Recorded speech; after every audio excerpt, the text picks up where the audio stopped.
अस्सलामुअलैकुम, मैं हूं मोहम्मद यूनुस और आप इस वक्त देख रहे हैं तराम मुक़द्दस राग चैनल। जी दोस्तों, आज इंशाअल्लाह अज़्ज़वजल मेरा इरादा है मरी शहर में जाना है मुक़द्दस राग के हवाले से। तो वहाँ पर इंशाअल्लाह जो मुक़द्दस राग के हवाले से लोग काम कर रहे हैं उनसे मुलाकात भी करनी, वहाँ से इंशाअल्लाह मुक़द्दस राग भी उठाने हैं।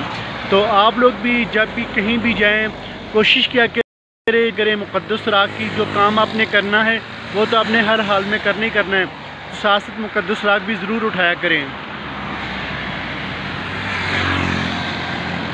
आज हम लोग कहीं भी जाते हैं रास्ते में बेशुमार मुक़द्दस राग पड़े होते हैं जिसको हम नज़रअंदाज कर देते हैं।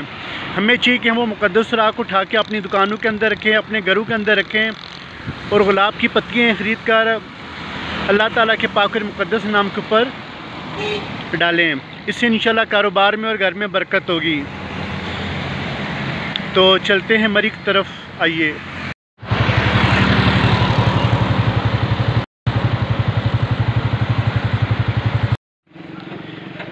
जी दोस्तों, ये रास्ते में एक मस्जिद है, साथ मदरसा। तो हमें जी जहाँ पर हम लोग इस कदर आलीशान खूबसूरत मसाजिद तामीर करते हैं, मदरसे तामीर करते हैं, वहाँ पर हमें शहीद कुरान पाक के लिए कुरान महल भी बनाना चाहिए जहाँ पर कुरान पाक महफूज किए जा सकें। आज इसी वजह से जगह जगह में कुरान पाक मिलते हैं, क्योंकि आज कुरान महल पाकिस्तान के अंदर बहुत ही कम है। तो तमाम उलमा कराम ताजर हज़रात को चाहिए जहाँ पर आप लोग मसाजिद तामीर करते हैं वहाँ पर कुरान महल भी तामीर करें ताकि कुरान पाक भी महफूज हो सके। जी दोस्तों, मरी शहर में पहुँच चुका हूँ। यहाँ पर मोहम्मद बशीर साहब मुक़द्दस राग के हवाले से काम कर रहे हैं। तो यहाँ पर 8 तहसीलें हैं, 8 तहसीलों में उन माशाल्लाह बॉक्स भी लगाए हुए हैं। तो मुक़द्दस राग के हवाले से काम कर, उनसे मुलाकात हुई है। तो माशाल्लाह दिल के बहुत ही अच्छे हैं, बहुत ही खिदमत की है। अल्लाह ताला उनको सलामत रखे। तो आप लोग भी जहाँ भी जाया करें इस हवाले से काम किया करें, बहुत ज़रूरी है। दूसरा ये कि हम देखें अपने कारोबार के लिए तरह तरह के तरीके इख्तियार करते हैं। तो जैसे ये अब दरख्तों के ऊपर इन्होंने बेशुमार ये लोहे की प्लेटें लगाई हुई हैं, इधर लगी हुई है, उधर प्लेट लगी हुई है, इस तरह बेशुमार खर्चा किया है। अगर ये खर्चा मुक़द्दस राग के हवाले से बॉक्स बना के अपने अपने शहरों के अंदर लगा दे तो पब्लिसिटी भी हो जाती है। दूसरा ये नहीं कि मुक़द्दस राग के हवाले से जो ना बेअदबी ये भी रुक सकती है। तो तमाम जो ताजर हज़रात उनको चाहिए कि वो इस साइड पे तवज्जो करें।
जी दोस्तों, हमने कभी ये चीज़ सोची है कि आज हमारी जो औलाद है इसके अंदर अदब क्यों ख़त्म होता जा रहा है। पहले अदब बहुत ज़्यादा, लेकिन अब अदब ख़त्म होता जा रहा है। सिर्फ़ इसी वजह से कि हमने आज अल्लाह ताला के पाक और मुक़द्दस नज़रअंदाज कर दी है, अल्लाह ताला के पाक और मुक़द्दस नाम को नज़रअंदाज कर दी है। तो अब पहले वाली सूरत हाल तभी हो सकती है कि जब हम अपने इलाकों के अंदर ऐसी जगह बनाए जहाँ पर हर जुमे को, हर इतवार को उलमा कराम अदब के हवाले से बयानात करें। जब अदब के हवाले से बयानात करेंगे इंशाल्लाह तो हमारी जो नस्ल है वो जब बयान सुनेंगे इंशाल्लाह उनके अंदर भी अदब पैदा होगा। तो आप तमाम दोस्त कोशिश करें कि ऐसी हर शहर के अंदर की ऐसी जगह होनी चाहिए जहाँ पर अदब के मतलब बताया जाए।